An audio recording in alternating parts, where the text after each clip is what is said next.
Welcome, Fuel fans, to another installment of Fuel Insider here inside WebStream Sports Studios. I'm your host, Talor Whitaker, joined now by Fuel head coach Scott Hillman. Thanks for being here, Coach. My pleasure. Thanks, Taylor. Well, let's first talk bench management for a little bit. Of course, you want the right guys on the ice at the right time, but with injuries and call-ups, I imagine it can be extremely frustrating, and at times, people not in your position can take it for granted. Talk to me about your style of management and how the guys are handling it.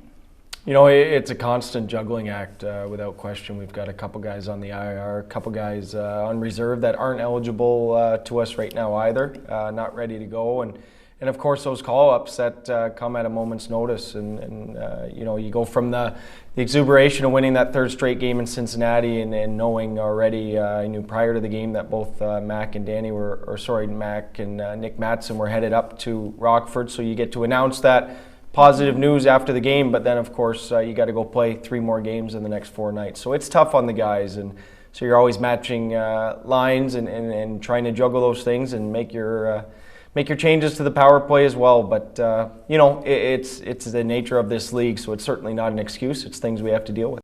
Now, barring injuries, the 3 players on a line used to stay together for an entire season.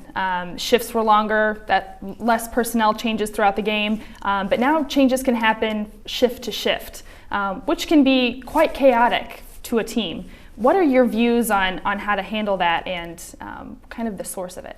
You know, when you're in a league like this and you know those things are coming, you have to be prepared for that, both as a player and a coach.